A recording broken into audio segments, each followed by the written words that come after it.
Salam jumpa kembali adik-adik. Ini adalah video kedua yang saya buat sebagai proses pembelajaran lanjutan atas video pertama terkait materi kuliah pengantar akuntansi manajemen. Yang mana pada video pertama saya sudah menjelaskan tentang pengaruh teknologi terhadap akuntansi manajemen. Nah, pada kesempatan ini kita akan membahas lebih lanjut mengenai arah perkembangan akuntansi manajemen. Nah, sejalan dengan perubahan tersebut, yang dimaksud dengan perubahan ini adalah perubahan teknologi yang berdampak terhadap akuntansi manajemen. Alat dan teknik-teknik akuntansi manajemen juga mengalami evolusi yang sangat cepat. Arah perkembangannya itu sangat ditentukan oleh arah perkembangan praktik bisnis. Teknik-teknik dan alat-alat yang telah mengalami dan akan terus berkembang di masa yang akan datang akan dijelaskan secara singkat berikut ini. Itu yang pertama, kita akan melihat tentang Enterprise Resource Planning atau biasa dikenal dengan ERP. Nah, Enterprise Resource Planning atau ERP itu merupakan fitur teknologi informasi seperti kecepatan proses, ketepatan, dan kemudahan penggunaannya menjadi salah satu alasan penggunaannya dalam aktivitas manajerial. Manajer membutuhkan informasi tentang seluruh hal yang terjadi di sekitarnya sesegera mungkin sebagai referensi untuk bertindak secara tepat dan cepat. Beberapa perusahaan juga telah menerapkan Enterprise Resource Planning atau ERP, yaitu sebuah sistem database tersentral yang menghubungkan seluruh bagian dalam organisasi dan memungkinkan akses real time dari berbagai fungsi organisasi. Nah, sistem ERP ini atau Enterprise Resource Planning ini memungkinkan manajer untuk melakukan perbaikan efisiensi secara berkesinambungan atau secara berkelanjutan, baik di semua unit organisasi maupun di semua proses atau aktivitas organisasi. Itu mengenai Enterprise Resource Planning. Nah, itu yang pertama. Nah, yang kedua itu mengenai Electronic Data Interchange atau EDI, biasa disingkat EDI. EDI sangat dibutuhkan dalam sistem perdagangan berbasis teknologi informasi yang saat ini adik-adik semua tahu berkembang sangat cepat, apalagi dalam masa pandemi ini. Semua itu ya by online semuanya. Nah, banyak perusahaan memanfaatkan informasi dan teknologi ini dengan membuka perdagangan elektronik yang mana sekarang kita kenal dengan istilah e-commerce. E-commerce itu adalah perdagangan bisnis elektronik, dilakukan secara elektronik, dilakukan secara digital, atau bisnis yang dilakukan secara online. Pertukaran data, penggunaan barcode sehingga dapat memangkas biaya produksi dalam jumlah yang signifikan. Nah, teknologi ini memungkinkan terjadinya transaksi dari berbagai belahan dunia dengan tingkat kesalahan spesifikasi yang relatif kecil dan pelayanan yang cepat, sehingga kepuasan pelanggan dapat ditingkatkan. Kepuasan pelanggan yang mengakses semua bisnis elektronik atau biasa kenal e-commerce.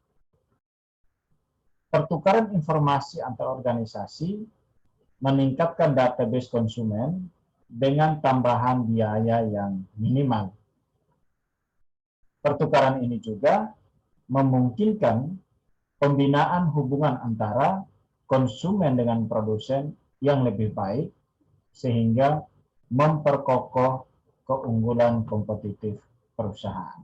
Itu poin yang kedua mengenai electronic data interchange. Yang ketiga adalah supply chain management atau biasa dikenal dengan atau disingkat dengan SCM. Penerapan Electronic Data Interchange itu menjadi bagian dari penerapan rantai nilai manajemen atau supply chain management. Rantai nilai manajemen atau supply chain management ini itu merupakan bentuk pengelolaan hubungan yang terjadi mulai dari perolehan bahan baku atau supplier bahan baku, lalu kemudian proses produksi yang mana bahan baku tersebut diolah di dalam industri atau perusahaan, kemudian menghasilkan produk atau jasa, yang mana produk atau jasa itu didistribusikan ke agen dan retail. Melalui analisis mata rantai ini, ketersediaan, jaminan harga, dan kualitas bahan baku tetap terjaga, diproses tepat waktu, dan tentunya berkualitas, serta dapat didistribusikan lebih cepat dan lebih memuaskan. Tentu kepuasan yang paling pertama di sini adalah kepuasan pelanggan atau kepuasan konsumen. Itu poin yang ketiga mengenai supply chain management. Poin yang keempat adalah theory of constraint atau TOC, biasa disingkat TOC. TOC ini adik-adik itu bukan merupakan bagian dari akuntansi. TOC ini merupakan alat manajemen yang bertujuan untuk mengoptimalkan penggunaan sumber daya yang ada dengan cara mengidentifikasi kendala yang terjadi dalam proses pemanfaatan sumber daya tersebut. Nah, identifikasi ini memungkinkan manajemen melakukan tindakan antisipatif sehingga dapat mengurangi waktu siklus. Itu dalam waktu yang dibutuhkan dalam perolehan bahan baku, waktu yang dibutuhkan dalam produksi, dan waktu yang dibutuhkan dalam distribusi. Nah, fungsinya adalah untuk mengurangi atau menghemat waktu. Dan yang berikut adalah untuk meningkatkan efisiensi pabrik. Yang dimaksud dengan efisiensi pabrik itu adalah untuk meningkatkan penghematan. Pemborosan biaya itu ditekan, dihemat. Bagian terpenting dari theory of constraint adalah meningkatkan kualitas keputusan jangka pendek, baik produksi misalnya, lalu menghindari penumpukan persediaan, meningkatkan pemahaman tentang aktivitas produksi dan non-produksi, dan meningkatkan komunikasi dan proses pembelajaran dalam organisasi atau organizational learning. Adik-adik, penjelasan mengenai